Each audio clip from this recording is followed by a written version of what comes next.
نحمده ونصلي على رسوله الكريم اما بعد فقد قال الله تبارك وتعالى كما ورد في سورة حاميم السجدة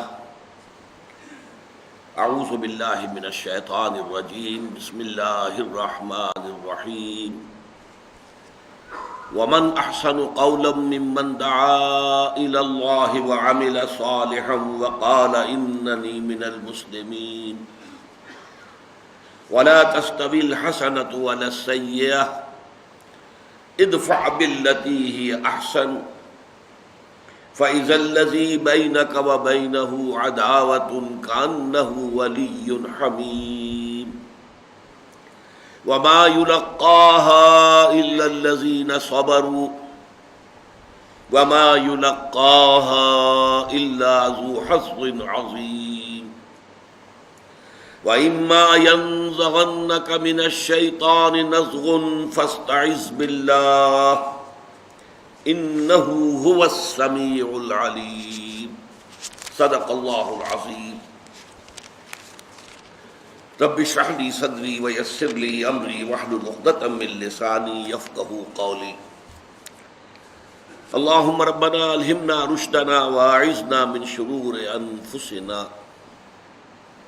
اللهم أرنا الحق حقا وارزقنا اتباعه وأرنا الباطل باطلا وارزقنا اجتنابه آمین یا رب العالمین۔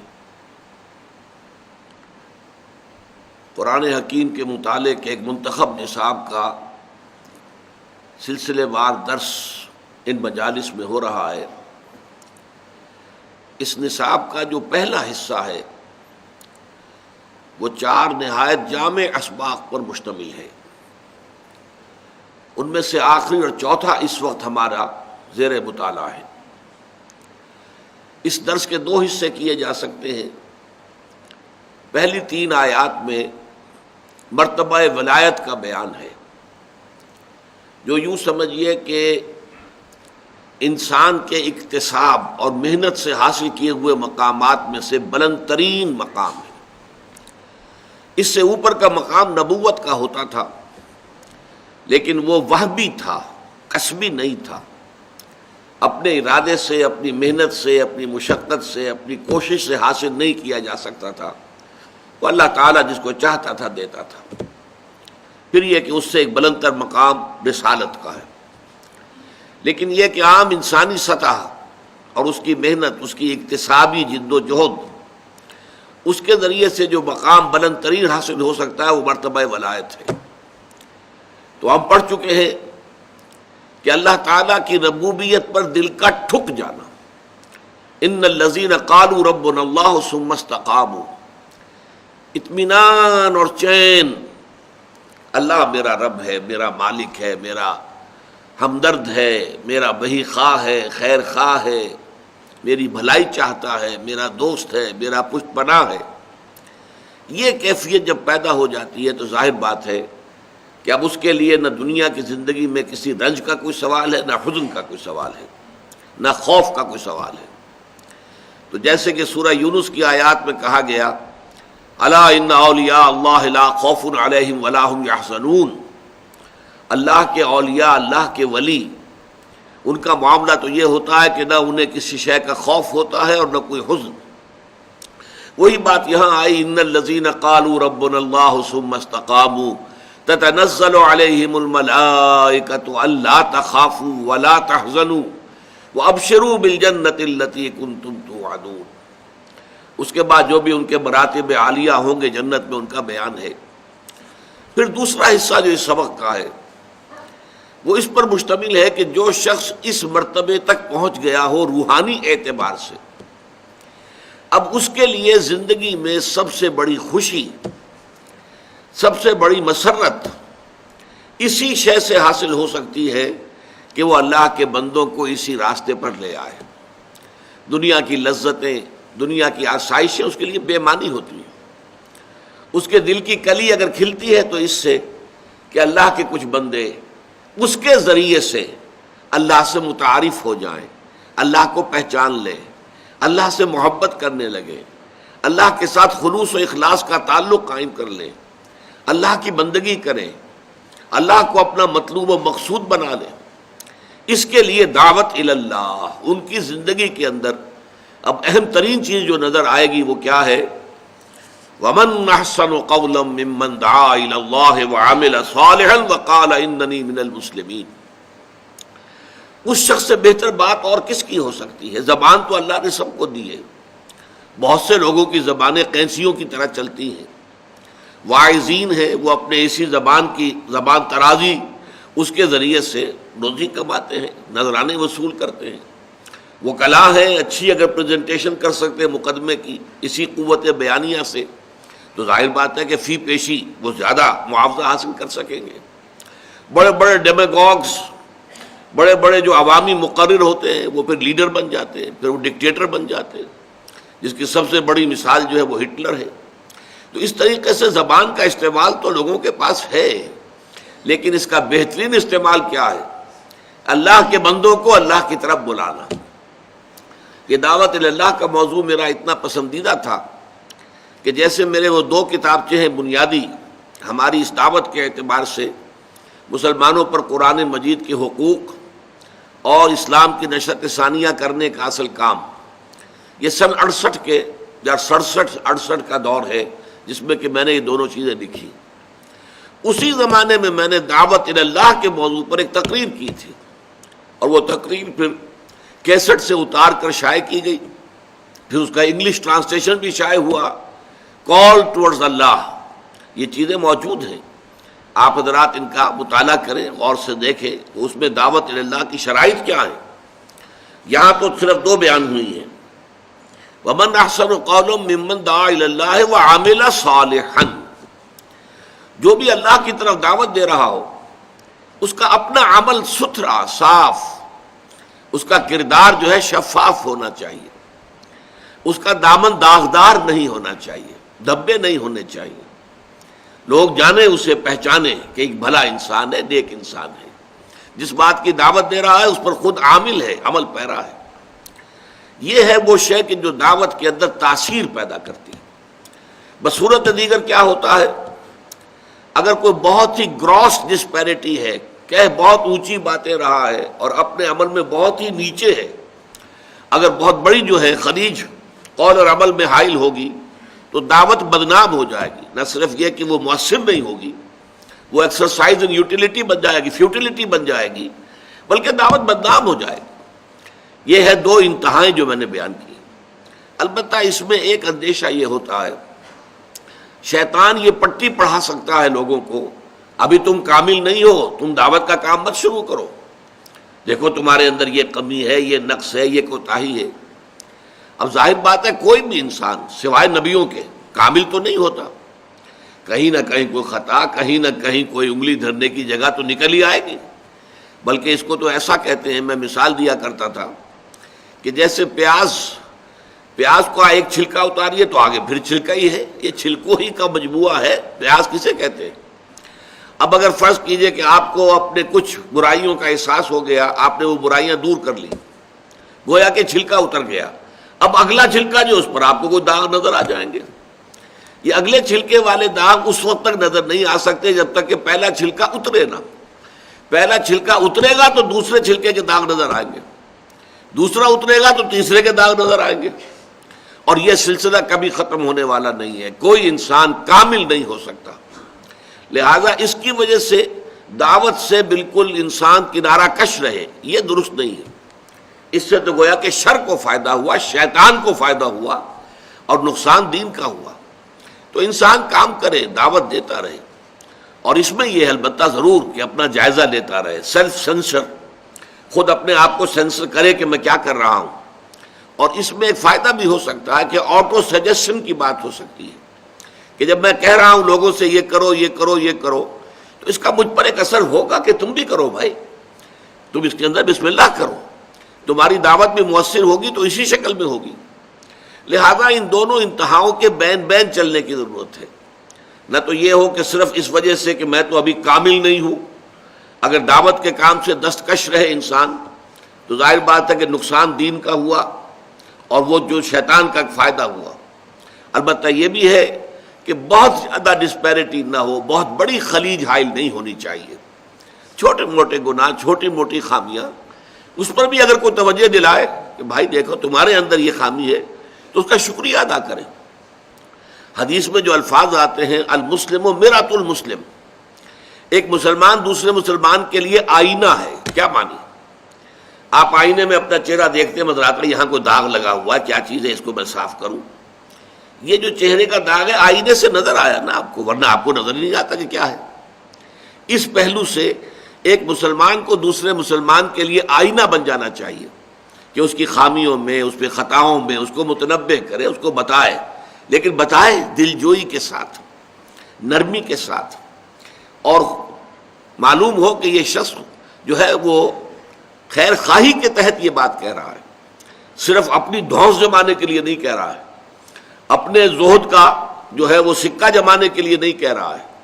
انداز تحقیر کا نہ ہو کہ تمہارے اندر یہ خرابی ہے دیکھو، نہیں، بلکہ ہمدردی کا ہو، دل سوزی کا ہو، خلوص اور اخلاص کا ہو. بہرحال یہ ومن احسن من قولا ممن دعا الی اللہ وعمل صالحا. اور تیسری چیز وقال اننی من المسلمین، اور وہ یہ کہے کہ میں بھی مسلمانوں میں سے ہوں. یعنی میں اپنے آپ کو کوئی شے دیگر نہیں سمجھتا، میں کوئی بالا تر شخصیت اپنے آپ کو نہیں سمجھتا، میں بھی ہم مسلمان ہوں جیسے کہ اور مسلمان ہیں. اس میں ایک تو تواضع کا پہلو ہے کہ یہ نہ ہو کہ تکبر پیدا ہو جائے. اگر آپ دعوت اللہ کے منصب پر اللہ نے آپ کو فائز کر دیا ہے، آپ اس کام میں لگے ہوئے ہیں، تو تواضع پیدا ہو جانی چاہیے، اپنی خامیاں نظر آنی چاہیے، اور اس کے پیش نظر طبیعت کے اندر بجائے تکبر کے، بجائے فخر کے، بجائے اکڑ کے، الٹا تواضع، جھکاؤ پیدا ہونا چاہیے، عاجزی اور تذلل پیدا ہونی چاہیے. جیسے کہ میں نے بتایا تھا، شیخ سعدی کہتے ہیں کہ پھلدار درخت جب جیسے آم کا درخت ہے یا کوئی اور سنترے کا درخت ہے، تو جب پھل لگتا ہے تو شاخیں جھک جاتی ہیں. ایسے ہی انسان کی شخصیت میں اگر اچھے اعمال، اچھے کردار، اچھے اخلاق اگر اس کے پھل لگے تو شاخوں کو جھکنا چاہیے. وقال اننی من المسلمین میں ایک بات اور بھی ہے، اور وہ یہ ہے کہ کوئی نیا تفرقہ نہ پیدا کرے. میں بھی مسلمانوں میں سے ہوں، ہم مسلمان ہیں، ہم سب کے سب مسلمانوں میں سے ہیں. اس معنی کے اندر یہ نہ ہو کہ نہیں ہمارا ایک علیحدہ نشان ہے، ہمارا علیحدہ ایک شعار ہے، ہم اپنے آپ کو ان چیزوں کی بنا پر ممیز کر دیں گے. یہ مسجد ہماری ہے، یہاں کوئی نہ آئے، وہاں لکھ دیا جائے مسجد فلاں ہے، تاکہ دوسرے لوگ جو ہیں وہ اس کے اندر پھر داخل ہی نہ ہو. یہ چیزیں جو ہیں تفرقہ، اس کی نفی ہے. وقال اننی من المسلمین. اب جیسا کہ ہم دیکھتے آئے ہیں سورۃ العصر سے، جب سے ہم نے مطالعہ شروع کیا ہے اس منتخب نصاب کا، جب بھی دعوت الی الخیر آئے گی اس کے لیے اس کے مخالفت ہوگی اور اس کے راستے میں مزاحمت ہوگی.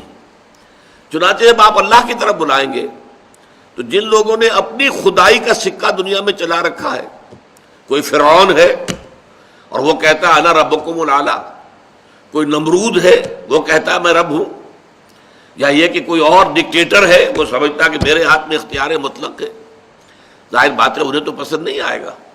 وہ بادشاہ ہے، مالک الملک بن کر بیٹھا ہوا ہے، جس کی زبان سے نکلا ہوا ہر لفظ قانون بن جاتا ہے، وہ کیسے پسند کریں گے کہ دعوت اللہ، اللہ خدا واحد کی دعوت ہو. اسی کی جیسا کہ میں نے پرسوں کے جمعے میں بیان کیا تھا کہ اس توحید دعوت اللہ جو ہے اس کی 3 کرونریز ہے انتہائی انقلابی. سب سے پہلی بات یہ کہ حاکم صرف اللہ ہے، کسی اور کو حاکمیت کا حق حاصل نہیں ہے. ان الحکم الا للہ امر لا تعبدوا الا اياه ذلك الدین القیم ولا یشرک فی حکمہ احدا. تو مثبت پہلو میں بھی منفی میں بھی حکم کا اختیار، حاکمیت کا حق اللہ کے سوا کسی کو نہیں، اور وہ کسی کو اپنے اس حق میں شریک کرنے کو تیار نہیں. انسان کے لیے کیا ہے؟ خلافت ہے. اب جنہوں نے اپنی حاکمیت کے تخت جما رکھے ہیں انہیں یہ دعوت کیسے پسند آئے گی؟ اسی طرح اسی نقطۂ توحید کا جیسا کہ میں نے وہ شعر بھی سنایا تھا علامہ اقبال کا کہ زندہ قوت تھی زمانے میں یہ توحید کبھی کبھی تھی آج نہیں رہی. زندہ قوت تھی زمانے میں یہ توحید کبھی، اور اب کیا ہے؟ فقط ایک مسئلہ ہے علم کلام، علم کلام کا ایک مسئلہ بن گیا ہے. ہیں صفات ذات حق، حق سے جدا یا عین ذات، امت مرحوم کی ہے کس عقیدے میں نجات. اب یہ ہے بحثیں چل رہی ہیں، یہ بحثیں جو بالکل دور ازکار ہیں، جن کا کوئی تعلق جو ہے انسان کی عملی زندگی سے نہیں. عملی زندگی سے دوسرا تعلق کیا ہے؟ مالک حقیقی ہر شے کا صرف اللہ ہے. للہ ما فی السماوات و ما فی الارض. یہ الفاظ تو اتنی مرتبہ آئے ہیں کہ گنتی نہیں کی جا سکتی. اس کے معنی کیا ہوئے؟ ملکیت تامہ، مکمل ملکیت، مخلوق میں سے کسی کو کسی شے کی حاصل نہیں. ہاں مخلوق کے لیے امانت ہے. ای امانت چند روزہ نزد ماست، در حقیقت مالک ہر شے خداست. اب نوٹ کیجئے، یہ ملکیت انسانی کی نفی یہ کسی 20ویں صدی عیسوی کے کمیونسٹ شاعر کا یہ شعر نہیں ہے جو میں نے آپ کو سنایا. یہ 800 برس قبل کے شیخ سعدی کا شعر ہے. ای امانت چند روزہ نزد ماست. اگر میرا مکان ہے تو یہ میری ملکیت نہیں ہے، یہ اللہ تعالیٰ کی ملکیت ہے، میرے پاس امانت ہے. مکان تو دور رہا، میرا یہ ہاتھ جو ہے یہ اللہ کی ملکیت ہے، میرے پاس امانت ہے. امانت کو میں اصل مالک کی مرضی کے مطابق استعمال کر سکتا ہوں. اس کی مرضی کے خلاف اگر استعمال کروں گا خیانت ہو جائے گی.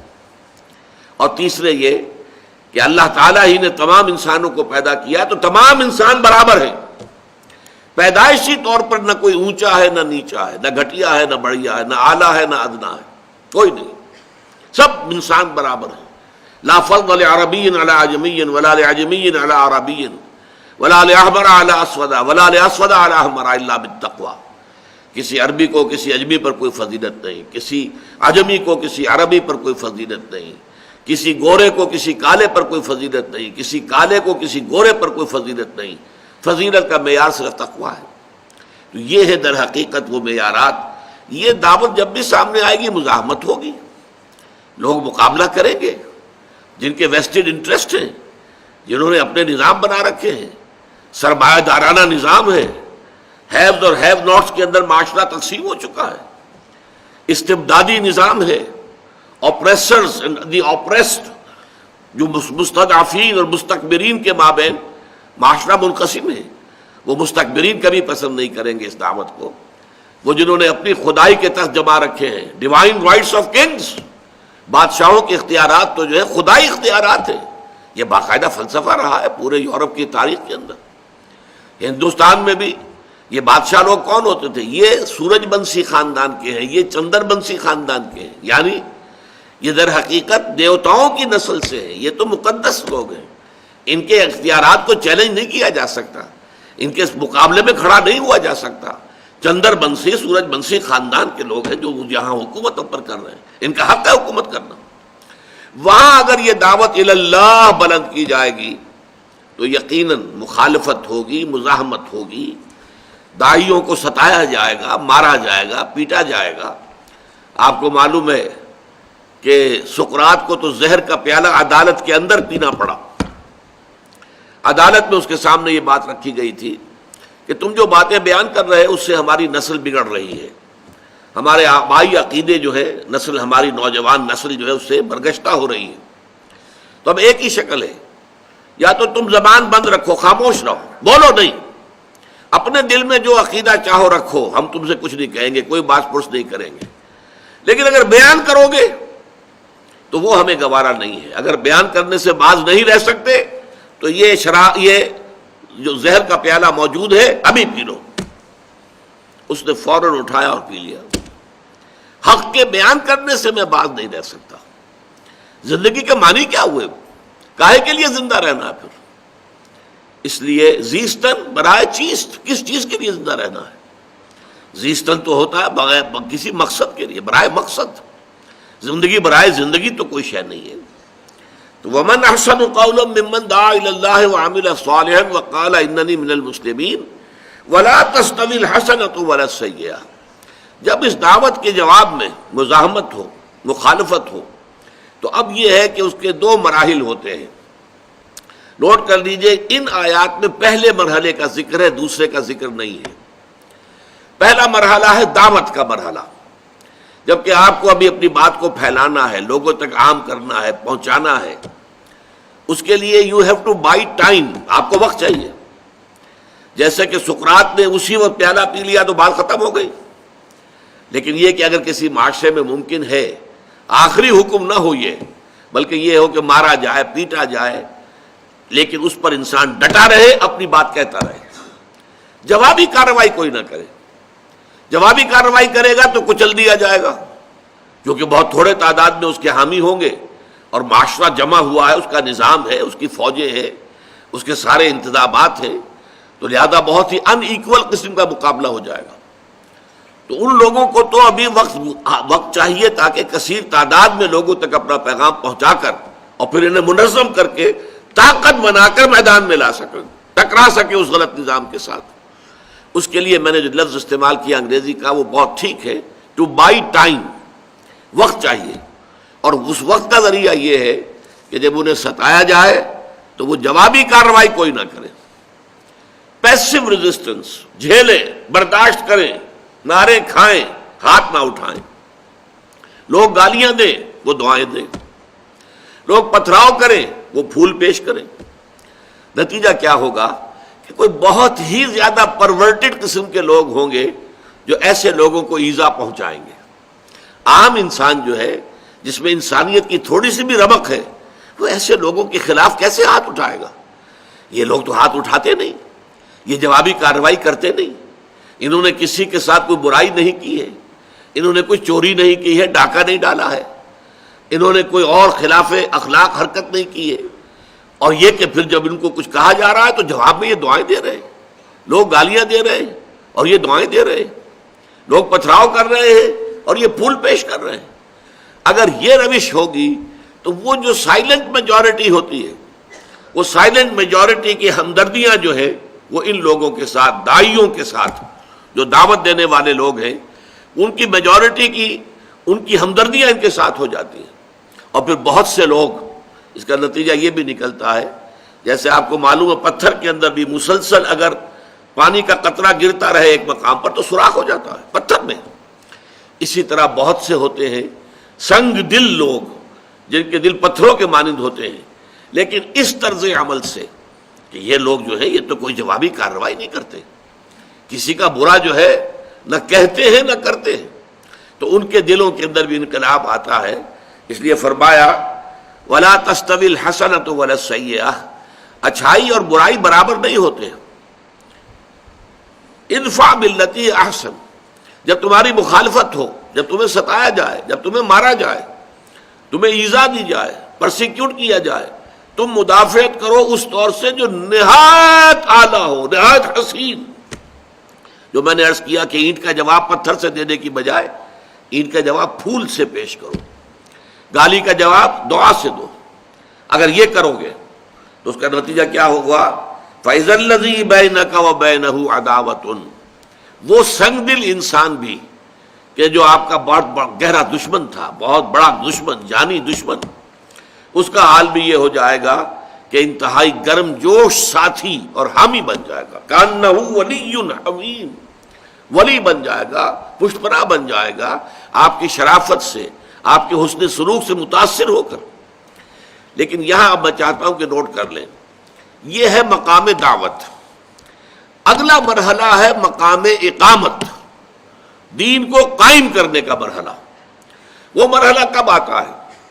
جبکہ اس دعوت کے ذریعے سے معتدبے تعداد میں لوگ جمع ہو جائیں، اس دعوت کو قبول کر کے اور تکلیفیں جھیل کر، مصائب برداشت کر کے ان کا کردار پختہ ہو جائے. تو خاک میں مل اور آگ میں جل، جب خشت بنے تب کام چلے. ان خام دلوں کے عنصر پر بنیاد نہ رکھ، تعمیر نہ کر. خام ہے جب تک تو ہے مٹی کا ایک انبار تو، اور پختہ ہو جائے تو ہے شمشیر بے زنہار تو. اگر یہ لوگ پختہ ہو گئے، ان کا عزم جو ہے قوی ہے، ڈسپلن مضبوط ہے، اور یہ تن من دھن قربان کرنے کو تیار ہیں، پھر اب اس نظام باطل کے ساتھ ٹکر لینی ہے. اس ٹکر میں ظاہر بات ہے کہ پھر وہاں تو اینٹ کا جواب پتھر سے دینا ہوگا، وہاں تو بدلہ لینا ہوگا. جیسی برائی ان کے ساتھ کی جائے گی ویسی ہی برائی کرنے کا ان کو بھی حق حاصل ہوگا. اگلے مرحلے میں جا کر صورت بدل جاتی ہے.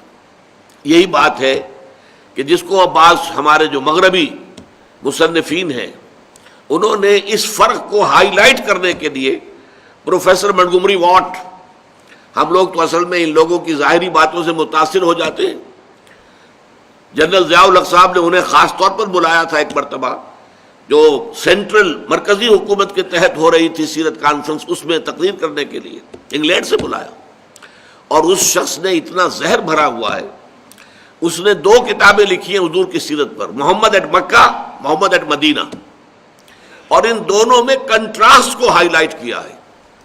مکے میں تو محمد جو ہے صلی اللہ علیہ وسلم، ان کا حکم یہ تھا کہ چاہے تمہارے ٹکڑے کر دیے جائیں تم ہاتھ نہیں اٹھاؤ گے۔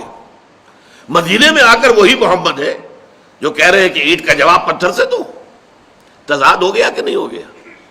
یہ تضاد در حقیقت ہے تضاد، لیکن یہ تضاد ایک انقلابی عمل کے 2 مراحل کا ہے، ایک مرحلہ دعوت کا ہے، اس وقت جو ہے وہی شکل بہتر تھی اور اسی کو اختیار کیا گیا۔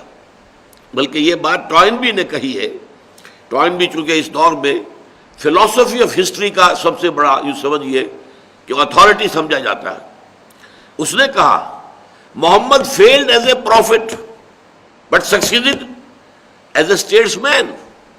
مکے میں وہ کہتا ہے کہ محمد چاہے نبی تھے یا نہیں تھے، کیونکہ وہ تو نہیں مانتا نبی، لیکن ان کا انداز نبیوں کا سا تھا، جیسا عیسیٰ تعلیم دیتے تھے، گلیوں میں پھرتے تھے، لوگوں کو اپنی بات پہنچاتے تھے، حضرت یحییٰ تھے، ایسا ہی نقشہ مکے کے اندر محمد کا بھی تھا صلی اللہ علیہ وسلم۔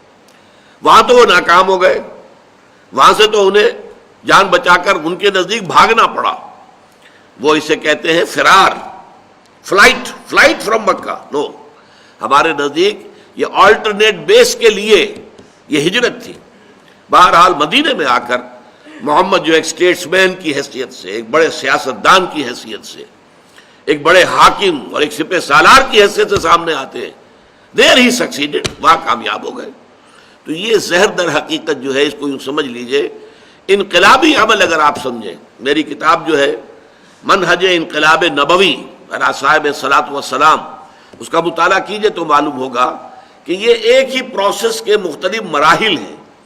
ایک مرحلے پر جھک کر صلح کرنا مناسب تھا، صلح حدیبیہ میں جھک کر صلح کی ہے۔ اگلے مرحلے میں صلح کا کوئی فائدہ نہیں تھا، بلکہ صلح کا مطلب یہ ہوتا کہ کفر کو آپ فریش لیز آف ایگزسٹنس دے دیں۔ حضور کے علم میں تھا کہ مکے والوں کے اندر اب مقابلے کی تاب نہیں ہے، ہمت نہیں ہے، تو صلح کا مطلب یہ تھا کہ خام خواہ شرک کو مزید مہلت دی جائے۔ آپ نے صلح نہیں کی، حالانکہ ابو سفیان چل کر آیا ہے اور آ کر وہ سفارشیں بھی جو ہے وہ ڈلوا رہا ہے، حضور نہیں سن رہے۔ تو یہ ہر مرحلہ وہ انقلابی عمل کے مراحل کے تقاضے مختلف تھے، ان میں تضاد نہیں ہے۔ تو یہ بات ذرا جو ہے اگلی سورت جو ہے سورہ شورا، سورہ حامیم سجدہ کے بعد، ہمارے منتخب نصاب میں وہ حصہ شامل نہیں ہے، لیکن سورہ شورا کا مرکزی مضمون ہے اقامت الدین۔ شرع لکم من الدین ما وصی بہ نوحا والذی اوحینا الیک وما وصینا بہ ابراہیم وموسیٰ وعیسیٰ ان اقیموا الدین ولا تتفرقوا فیہ۔ اے مسلمانوں، دین تو تمہارے لیے بھی وہی ہے جو ہم نے نوح کو دیا تھا، ابراہیم کو دیا، موسیٰ کو دیا، عیسیٰ کو دیا، لیکن تم پر وہ دین کامل کر دیا گیا۔ الیوم اکملت لکم دینکم واتممت علیکم نعمتی ورضیت لکم الاسلام دینا۔ اب تمہارا فرض ہے اسے قائم کرو، نافذ کرو۔ یہ اقامت دین کی صورت ہے سورہ شورا۔ اس میں فرمایا گیا ہے والذین اذا اصابہم البغی ہم ینتصرون۔ یہاں مقام مدح میں اہل ایمان کی وہ لوگ جن پر جب کوئی زیادتی کی جاتی ہے تو وہ بدلہ لیتے ہیں۔ اب دیکھیے یہاں کا اور وہاں کا کنٹراسٹ آ گیا۔ یہاں ادفع باللتی احسن، آپ گالی کے جواب میں دعا دیں جیسے کہ مکے میں ہوتا رہا، لیکن اس کے بعد آپ کو معلوم ہے مدینے میں آ کر والذین اذا اصابہم البغی ہم ینتصرون وجزاء سیئۃ سیئۃ مثلھا۔ بدی کا، برائی کا بدلہ ویسی ہی برائی ہے جیسا وہ تمہارے ساتھ کرتے ہیں۔ جیسے ایک اور مقام پر آیا ہے اخرجوہم من حیث اخرجوکم، نکالو ان مشرکوں کو وہاں سے جہاں سے کہ انہوں نے تمہیں نکالا ہے۔ یہ جو ہے اینٹ کا جواب پتھر، ترکی بترکی جواب، یہ ہے در حقیقت اقامت دین کی جد و جہد۔ تو یہ میں نے آپ کے سامنے بیان کر دیا کہ یہاں جو کچھ بیان ہو رہا ہے وہ در حقیقت مقام دعوت کے حوالے سے ہے۔ جب مرتبہ اقامت میں بات آتی ہے تو پھر وہاں پر بدلہ، انتقام، اسی لیے وہاں پر تو کھل کر کہا گیا ہے وَلَمَنِ انتَصَرَ بَعْدَ ظُلْمِهِ فَأُولَٰئِكَ مَا عَلَيْهِم مِّن سَبِيلٍ، جو کوئی بدلہ لیتا ہے اس کے بعد کہ اس پر ظلم کیا گیا ہو تو اس کو کوئی ملامت نہیں کی جا سکتی، بدلہ لینا اس کا حق ہے۔ لیکن یہ ہے مرتبہ دعوت، وَمَنْ أَحْسَنُ قَوْلًا مِّمَّنْ دَعَا إِلَى اللَّهِ وَعَمِلَ صَالِحًا وَقَالَ إِنَّنِي مِنَ الْمُسْلِمِينَ وَلَا تَسْتَوِي الْحَسَنَةُ وَلَا السَّيِّئَةُ ادفع بالتي احسن فاذا الذي بينك وبينه عداوة كأنه ولي حميم وما يلقاها الا الذين صبروا وما يلقاها الا ذو حظ عظيم، اور یہ مقامات نہیں عطا ہوتے مگر صرف انہی کو کہ جو صبر والے ہیں، صبر کرنے والے ہیں۔ دیکھیے اب سورۃ العصر میں جو آخری بات تھی وَتَوَاصَوْا بِالصَّبْرِ، جہاں پھر وہی بات آ گئی۔ تکلیف آئی ہے تو جھیلیے، برداشت کیجیے۔ مکہ کا تصور کیجیے آپ، کیسی کیسی مصیبتیں، کیسی کیسی آزمائشیں، کیسی کیسی ان کے لیے جو ہے طرح طرح کی اذیتیں، کوفت، جسمانی بھی قولی بھی، یہ سب ہوئی، برداشت کی۔ مارا گیا ہے، بھوکا رکھا گیا ہے، زنجیروں میں جکڑ کر گھروں میں ڈال دیا گیا ہے، ایک صف لے کر، چٹائی لے کر اس میں لپیٹ کر اور دھواں دے دیا گیا ہے کہ دم گھٹ رہا ہے۔ اور یہ کس کے ساتھ ہو رہا ہے؟ خاندان بنو امیہ کے چشم و چراغ حضرت عثمان کے ساتھ ہو رہا ہے رضی اللہ تعالی عنہ۔ یعنی عام غلاموں کے ساتھ جو کچھ ہو رہا تھا اس کا آپ کیا تصور کر سکتے ہیں؟ یہ جب اونچے گھرانوں کے نوجوانوں کے ساتھ یہ سلوک ہو رہا تھا، جس کی وجہ سے حضرت عثمان رضی اللہ تعالیٰ عنہ نے ہجرت کی ہے، ہجرت حبشہ، اور ان کے ساتھ حضور کی صاحبزادی جو حضرت عثمان کی اہلیہ تھی وہ بھی ساتھ گئیں۔ تو فرمایا وَمَا يُلَقَّاهَا إِلَّا الَّذِينَ صَبَرُوا، نہیں دیے جاتے یہ مقامات بلند مگر انہی کو جو صبر کرنے والے ہیں۔ وَمَا يُلَقَّاهَا إِلَّا ذُو حَظٍّ عَظِيمٍ، اور نہیں دیے جاتے یہ مقامات اور یہ مراتب عالیہ۔ میں نے عرض کیا تھا نا کہ یہ مقام بلند ترین مقام جو ہے انسان کے لیے کسبی اعتبار سے، اپنی محنت سے، اپنی کوشش سے جو بلند ترین مقام انسان حاصل کر سکتا ہے وہ ان 7 آیات میں بیان ہوا ہے۔ پہلے 3 آیات میں مرتبہ ولایت، اور باقی 4 آیات میں اب اللہ کی طرف لوگوں کو بلانا اور اس کے تقاضے اور اس کا طرز عمل۔ وَمَا يُلَقَّاهَا إِلَّا الَّذِينَ صَبَرُوا وَمَا يُلَقَّاهَا إِلَّا ذُو حَظٍّ عَظِيمٍ، نہیں دیے جاتے یہ مقامات مگر انہی کو کہ جو بہت نصیب والے ہیں۔ حظ، حظ اردو میں بھی استعمال ہوتا ہے، حصہ، نصیب، حظ، تو حظ عظیم، جو بہت بڑے نصیب والے ہیں، بہت خوش قسمت لوگ ہیں۔ یہ مقامات بلند جو ہیں، یہ مرتبہ بلند ملا جس کو مل گیا، ہر مدعی کے واسطے دار و رسم کہاں۔ یہ مقامات جو ہے یہ در حقیقت بہت ہی صاحب نصیب اور صاحب قسمت لوگوں کے حق میں آنے والے ہیں۔ یہ یلقاہا جو ہے یہ فعل مجہول ہے، نہیں دیے جاتے یہ مراتب۔ اگرچہ عام طور پہ ترجمہ اگر آپ دیکھیں گے تو یہاں فعل معروف کے اندر ہی اس کا جو ہے ترجمہ کر دیا گیا ہے، نہیں حاصل کر سکتے ان مقامات عالیہ کو، ان بلند مراتب کو مگر وہی لوگ کہ جو صبر کرنے والے ہیں، اور نہیں حاصل کر سکتے ان مقامات بلند کو مگر وہ کہ جو بہت بڑے نصیب والے ہیں۔ اب آخر میں فرمایا وَإِمَّا يَنزَغَنَّكَ مِنَ الشَّيْطَانِ نَزْغٌ فَاسْتَعِذْ بِاللَّهِ، اور اگر کبھی تمہیں کوئی اکساہٹ ہو ہی جائے، شیطان جو ہے تمہارے اندر وسوسہ اندازی کر کے تمہارے اندر غصے کی کیفیت پیدا کر دے، ظاہر بات ہے انسان ہے۔ آپ نے 10 مرتبہ لوگوں کی بری باتیں سنی اور خاموش رہے، یا اچھی بات میں جواب دیا، انہیں دعائیں دی، 11ویں مرتبہ ہو سکتا ہے کہ آپ کو غصہ آ جائے۔ لیکن یہ غصہ اگر آیا ہے، جان لو مقام دعوت میں اگر یہ غصہ آیا ہے، یہ شیطان کی طرف سے وسوسہ ہے۔ یہ نزغ کے لفظ کو پہچان لیجئے، عربی میں ایک بڑا اس اعتبار سے بڑا خوبصورت معاملہ ہے، نزع عین کے ساتھ۔ نزع کے معنی کسی سے کوئی چیز کھینچ لینا، اسی لیے ہم کہتے ہیں عالم نزع میں تھا، جبکہ جان جو ہے کسی انسان کی کھینچی جا رہی ہے تو عالم نزع میں ہے. اور اس کے برعکس عین کے اوپر نقطہ لگ گیا، نزع کی بجائے نزغ بن گیا غین کے ساتھ. اس کے معنی کسی چیز میں کوئی شے داخل کر دینا، دخول فی امر لافسادہ، اس میں فساد پیدا کرنے کے لیے، وسوسہ ڈال دینا دل میں، یا اکساہٹ، جسے اکساہٹ کہتے ہیں، چھوت لگ جانا کہیں، یہ دھوکہ جس کو کہتے ہیں. کہیں آپ دیکھیں گے کہ کچھ لوگوں کے درمیان کوئی نزاع ہو رہا ہے تو کوئی شخص ذرا دوسرے کو ذرا دھوکہ لگاتا کہ جواب دو نا، آپ آؤ میدان میں. تو یہ جو ہے در حقیقت یہ سب شیطان کی طرف سے ہے.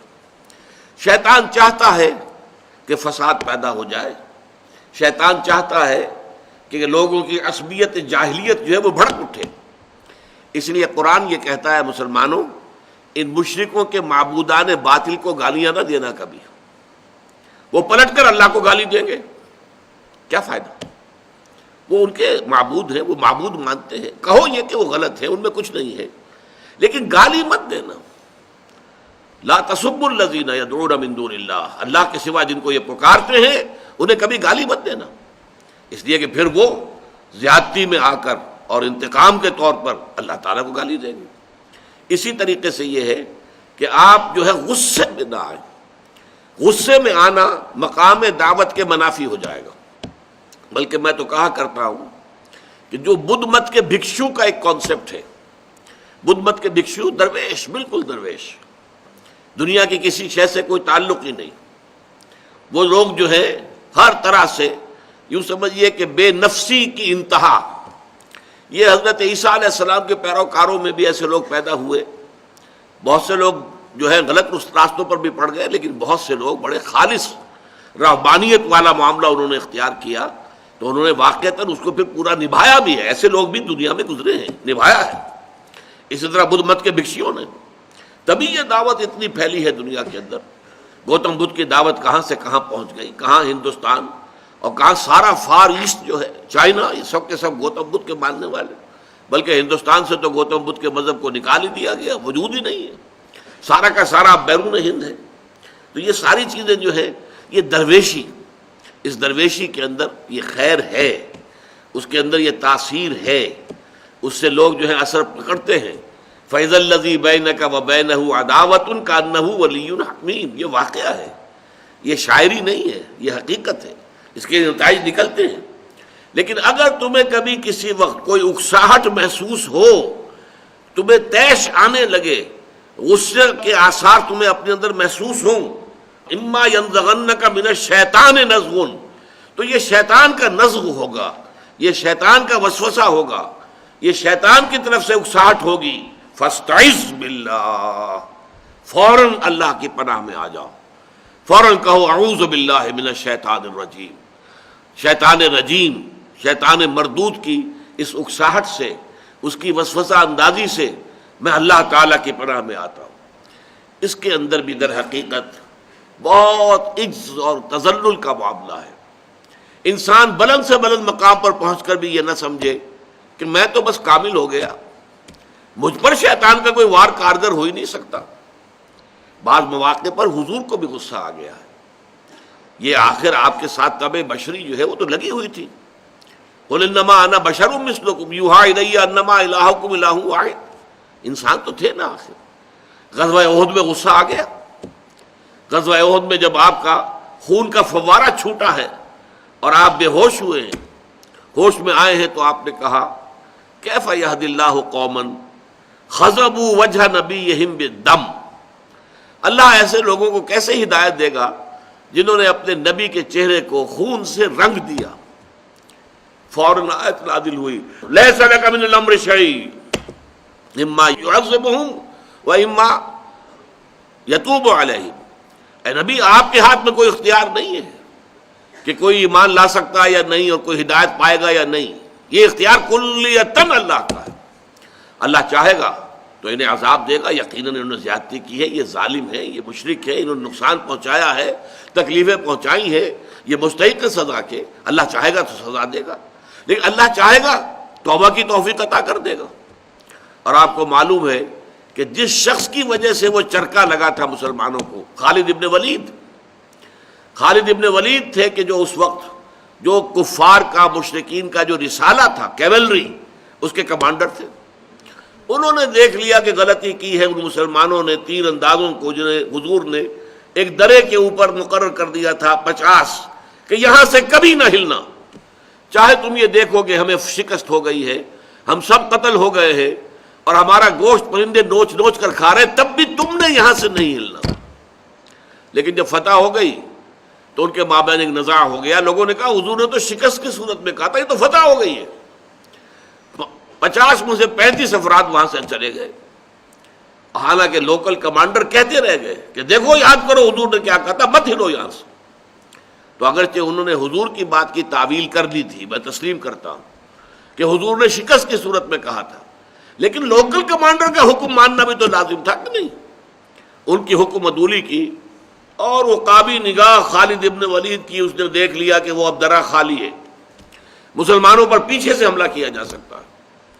پورے کوہ احد کا چکر لگا کر پیچھے سے آ کر، اور کیولری کا حملہ، جبکہ لوگوں کا رخ بھی دوسری طرف ہو، ورنہ آپ کو معلوم ہے کیولری کا مقابلہ بھی کیا جاتا ہے، نیزے جو ہے تان دیے جائے، گھوڑوں کی گردنوں کے اندر سواروں کو نیزوں میں پرو لیا جائے، لیکن ان کا تو رخ تھا ادھر، کفار کا لشکر بھاگ رہا تھا اور وہ تعاقب کر رہے تھے، پیچھے سے کیولری کا حملہ ہوا ہے۔ پھر جو ہوا ہے وہ آپ کو معلوم ہے، 70 صحابہ شہید ہوئے، حضور زخمی ہوئے، بے ہوش ہوئے، بہت زیادہ خون جانے کے باعث، اور خبر اڑ گئی کہ حضور شہید ہو گئے، معاذ اللہ۔ یہ سارے حالات ہوئے ہیں کیوں؟ وہ شیطان کا ایک ٹھوکا۔ فرمایا وَإِمَّا يَنزَغَنَّكَ مِنَ الشَّيْطَانِ نَزْغٌ فَاسْتَعِذْ بِاللَّهِ، فوراً اللہ کی پناہ میں آ جاؤ، کبھی یہ نہ سمجھنا کہ تم شیطان سے بالکل محفوظ ہو، مامون ہو، مسعون ہو، نہیں، شیطان کو یہ اللہ تعالیٰ نے چھوٹ دے رکھی ہے، قیامت تک کے لیے دے رکھی ہے۔ الذی یوسوس فی صدور الناس من الجنۃ والناس، یہ اللہ تعالیٰ کی طرف سے اسے اختیار ہے، وہ کسی کو غلط بات پر مجبور نہیں کر سکتا، لیکن کسی انسان کے اندر اس کے جو سفلی جذبات ہیں ان کو بھڑکانے کا اسے اختیار حاصل ہے، وہ پھونکے مارتا ہے۔ حدیث میں آتا ہے کہ وہ انسان کے دل پر اپنی تھوتنی جما لیتا ہے، جیسے یہ سور کا منہ ہوتا ہے اسے ہم تھوتنی کہتے ہیں، اسی طرح شیطان کی وہ تھوتنی ہوتی ہے، وہ جو ہے وہ غافل دل جو ہے جس میں اللہ تعالیٰ کی یاد نہیں ہے، اس پر وہ اپنی تھوتنی جما کر پھونکے مارنا شروع کرتا ہے، تاکہ وہ جو نفس کے تقاضے ہیں، نفس امارہ، ان النفس لامارۃ بالسوء، وہ بھڑک اٹھے، مشتعل ہو جائے۔ تو جب بھی یہ کیفیت محسوس کرو فاستعذ باللہ، تو اللہ تعالیٰ کی پناہ طلب کرو، انہ هو السمیع العلیم، یقیناً وہ سب کچھ سننے والا اور سب کچھ جاننے والا ہے۔ یہ آیت قرآن مجید میں سورہ اعراف میں بھی آئی ہے، وَإِمَّا يَنزَغَنَّكَ مِنَ الشَّيْطَانِ نَزْغٌ فَاسْتَعِذْ بِاللَّهِ، یہاں تک تو پہلے ہی یہی الفاظ ہیں، البتہ اس کے بعد ہے انہ سمیع علیم، نکرہ کی شکل میں صفات کی صورت میں آیا ہے، یہاں انہ هو السمیع العلیم، اس لیے کہ صرف وہی ہے جو سب کچھ سننے والا اور سب کچھ جاننے والا ہے۔ بارک اللہ لی ولکم فی القرآن العظیم ونفعنی وإیاکم بالآیات والذکر الحکیم۔